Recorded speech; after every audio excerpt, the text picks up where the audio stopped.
Baik, sekumpulan pakar robotik dari Makmal Robotik Fakulti Kejuruteraan Universiti Putra Malaysia UPM berjaya membangunkan 5 buah robot untuk membantu Barisan Harapan melakukan proses nyahkuman COVID-19. Dan sudah pasti dalam keadaan pandemik COVID-19 yang dijangka meningkat ini, robot itu amat diperlukan untuk kegunaan pelbagai unit bagi mengelak jangkitan kepada petugas Barisan Harapan.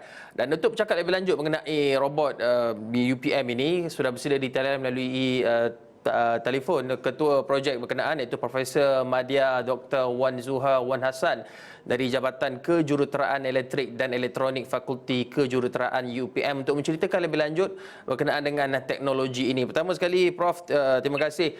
Bagaimana idea ini untuk mewujudkan menggunakan robot ini boleh tercetus untuk membantu frontliners ini?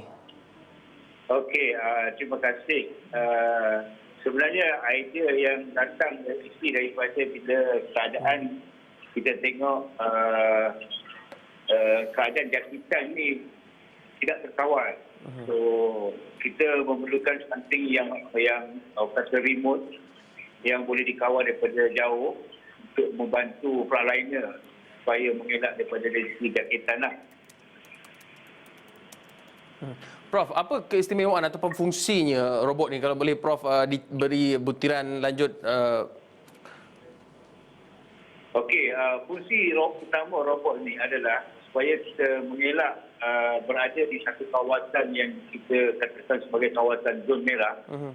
Dan pada kawasan tersebut kita mengharapkan yang frontliner itu berada di kawasan tersebut dan kita hanya menghantar robot.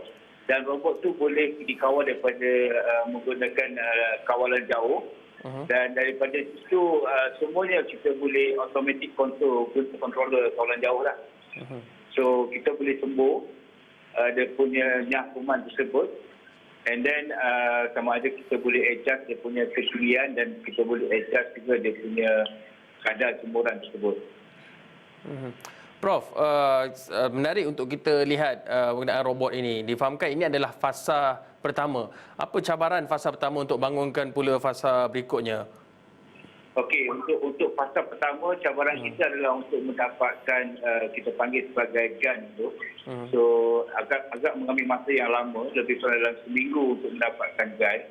Dan fasa kedua adalah kita untuk menyiapkan lagi 4 robot dan menggunakan gun yang sama. Dan challenge kita masih lagi sama untuk mendapatkan gun yang perlu dibekalkan oleh pembekal lah. Dan kita ada fasa juga, fasa kita adalah untuk membuat AI robot lah. AI robot ni untuk lebih kepada thermal imager untuk melihat keadaan crowd people, yang mana dalam crowd people tu kita boleh detect lah sama ada temperature dia dalam status demam ataupun tidak. Prof, kita sebut maklum proses sanitasi nyahkuman di peringkat persekutuan ketika ini dilakukan oleh PBT, Pihak Berkuasa Tempatan ataupun mungkin dan juga Jabatan Bomba dan Penyelamat. Ada sebarang kolaborasi antara mereka ni dengan pihak UPM menggunakan apa produk ataupun kepakaran UPM ketika ini?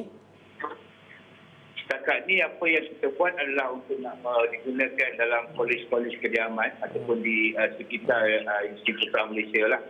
Okey, dan kita juga akan bawa desain ini kepada Hospital Sedang untuk penggunaan luar. Dan sekiranya ada permintaan daripada pihak PBT sebagainya, dan kita akan usahakan.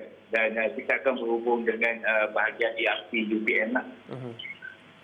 Prof, tadi Prof ada sebutkan berkenaan dengan AI, pembangunan AI ataupun Artificial Intelligence, kecerdasan buatan ini.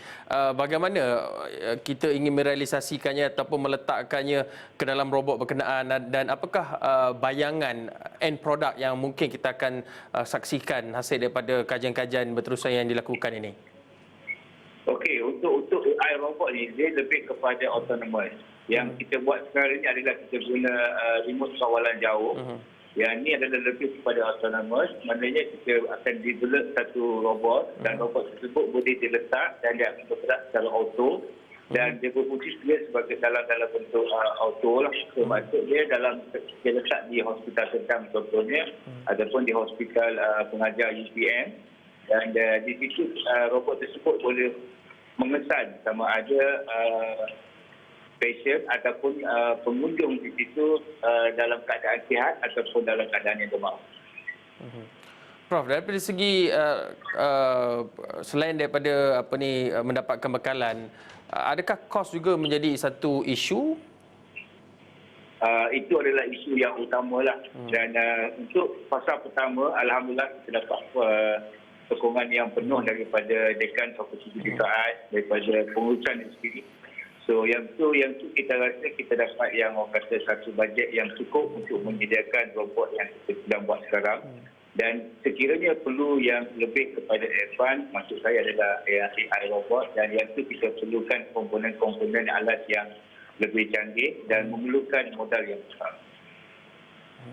Baik, terima kasih Profesor Madya Dr. Wan Zuha Wan Hassan dari Jabatan Kejuruteraan Elektrik dan Elektronik Fakulti Kejuruteraan UPM berkongsi berkenaan dengan ciptaan robot yang diwujudkan oleh UPM dalam membantu proses nyah kuman ataupun sanitasi di peringkat UPM, dan kita harapkan lebih banyak lagi usaha-usaha seperti ini dapat diwujudkan oleh semua pihak dalam kita bersama-sama untuk memerangi penularan wabak COVID-19.